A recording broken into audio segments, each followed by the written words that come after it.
what I do before I start doing the oil change is I'll just get the Vicop vertical like this. What I use on the front here is just something I've knocked together at home, just a wheel chop to hold the front there. And if you look on my channel, I've got a video up there of actually how to make that. And down the back here, I've just jacked the rear wheel up a little bit, just with a bottle jack under the swing arm, just to keep it level and get it up a little bit higher, just to give me a bit more room underneath to remove the filter and sump plug.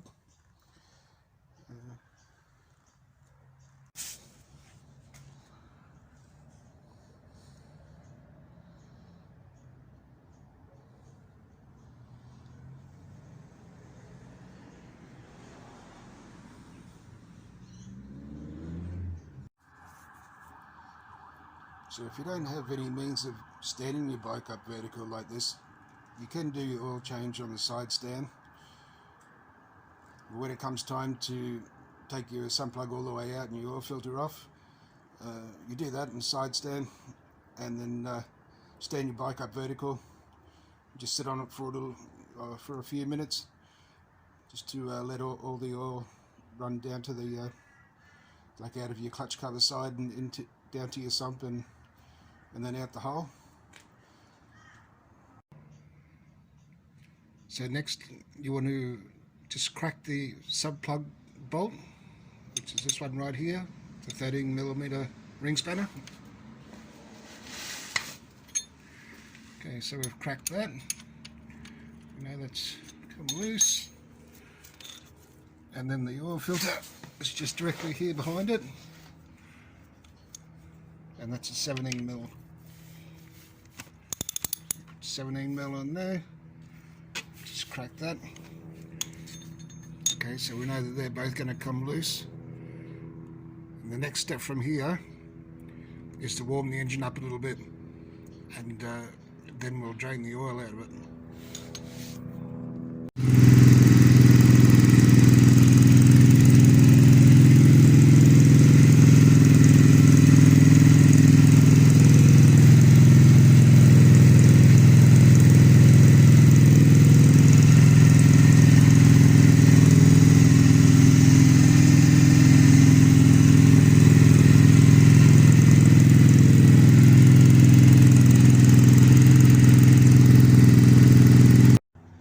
So now that we've run the engine for a couple of minutes, 2 to 3 minutes up on high idle should be ample. I've just gone ahead and put the drain bucket under there and removed the oil filter and the sump plug all the way, and just let the oil drain into your drain bucket. I always make sure my drain bucket is completely clean before I use it, for the simple reason that once I've tipped all the spent oil out into a container to dispose of it, I then inspect the bottom of your drain container just to see if there's any glitter or anything in there, anything that will give you an indication that you might have some issues going on. And yeah, you expect that also for any other foreign bodies.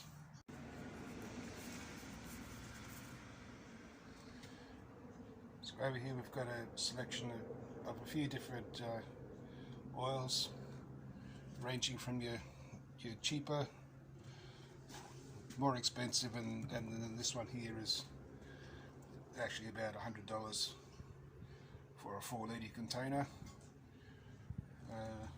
This one here is about 80 odd for a 4-litre container. This one's about 60, but they all have a JSO MA rating. See that there.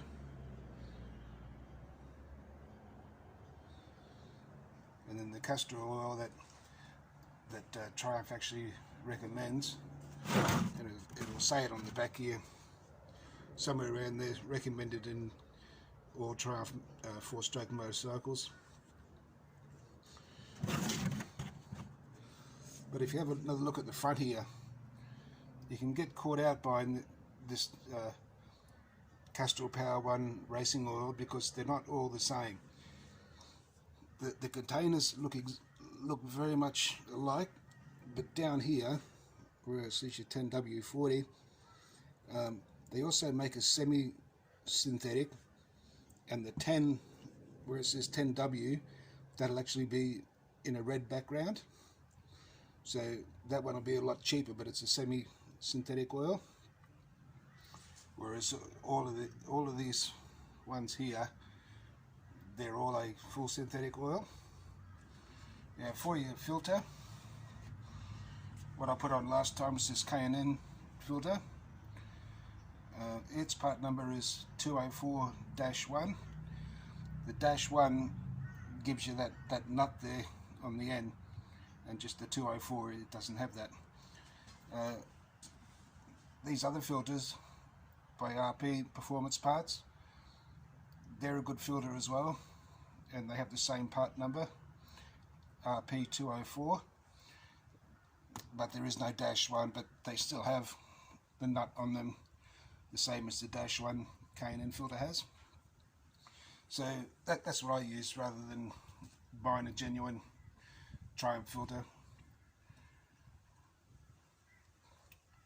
So the next step from here is we're going to go ahead and once that oil's finished draining,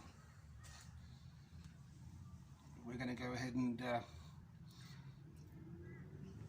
fill up the new oil filter with some oil, and put that on and the sump plug back in, and then we'll fill the crankcase up with oil.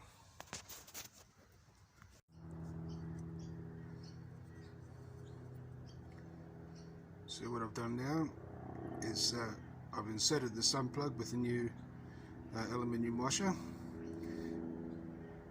and now it's time to do the oil filter. So this is the one we're going to be using. You see it's got the head on the end of it there. So what I'm going to do is just going to stand it upright in the box that it came in, and I'm just going to fill that up with oil, and then I'll go over to the bike and put that on as well. So we've put our new oil filter on, filled up with the oil that we're going to be using, and we've installed the sump plug with the new washer on it. But what I want to mention before we go any further is that these filters that have the nut on the end of them like that, that's not there so you can put them on tight as buggery with. Because in actual fact, when you install the filter, you just want to put it on hand tight, but as tight as you can possibly get it by hand, and that's all that you're going to need, and that's there mainly so you can get it back off again later on easily. So the next step now is to go ahead and fill the engine up with oil. Here's our filler hole just here. You stick a coin in the slot there, loosen it, get your funnel in there, and what you want to put into the engine is 3.8 litres in total of oil. That's including what you put into the filter. So 3.8 litres in total. Have a look at your inspection glass that's just there. See where your oil level's up to. So I'm going to go ahead and do that now. So now that we've put our 3.8 litres of oil in the engine in total, including the filter, just reinstall your oil cap there and run your engine for a little while, and for another 2 to 3 minutes. Switch it off, then check your sight glass again to see where your oil level's at, and also get back underneath and check your sump plug and oil filter to see that they aren't leaking. So once you've done all that, you should be left with just a small amount of oil left in your container, 100ml or 200ml of oil.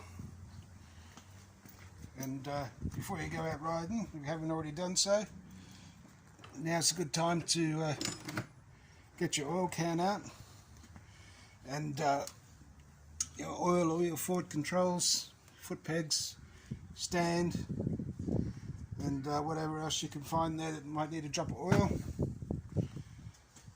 and then go riding. I hope this has helped somebody. Catch you on the next one.